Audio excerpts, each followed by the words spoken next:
The year I hit rock bottom, I got sucked into a game. The rule was to survive a week on $50, and the winner would walk away with $1 million. Everyone else was desperate to win, but I was the only one trying to escape. What they did not know was that I was the previous round's winner, and killing me meant they could steal my $500 million.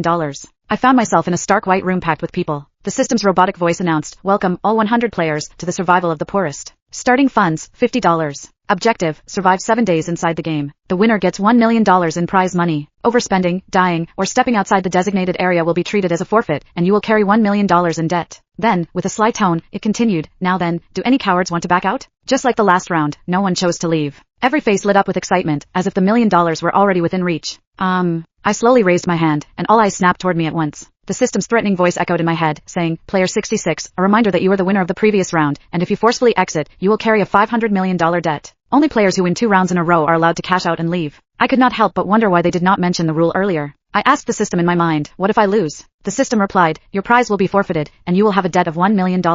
I lowered my hand. "Never mind. You're insane. Attention seeker." Everyone turned their attention back to the front. The system announced, "The game rules are now active, and players may not withdraw. All 100 players have been deployed. Welcome to the Ghost Cruise. Remember, you are all stowaways, so good luck staying alive." A flash of white light burst out, and we were all transported onto a cruise ship floating on the open sea. The system gave each of us a card that we could use to make purchases anywhere on the ship. However, it only had $50 loaded on it. My interface displayed 3 stats, hunger, thirst, and energy, and all 3 were currently in order. Once any of them hit 0, the player would be eliminated immediately. I was deployed on the 3rd floor deck and noticed the cruise ship was sailing across pitch-black waters. It meant the sea was unfathomably deep, and anyone thrown overboard would vanish without a trace. I found a staff member and asked for a map. The ship had 8 levels in total. The 1st and 2nd levels were crew quarters and work areas, off limits to regular passengers. The 3rd level was the deck and passenger lobby. Meanwhile, the 4th through 7th levels were filled with countless cabins, plus a theater, casino, spa, duty-free shop, movie theater, restaurants, and more. Lastly, the 8th level featured an open sun deck with a large swimming pool, while the other half was a buffet area. However, the ship actually had a hidden half-level above that. It was where the VIP suites were. VIP guests conducted all their activities up there, separated from the regular passenger areas. I then checked out the convenience store and saw bottled water for $20, sandwiches for $55, and cake for $70 each. The prices were exactly what I expected for a luxury cruise ship.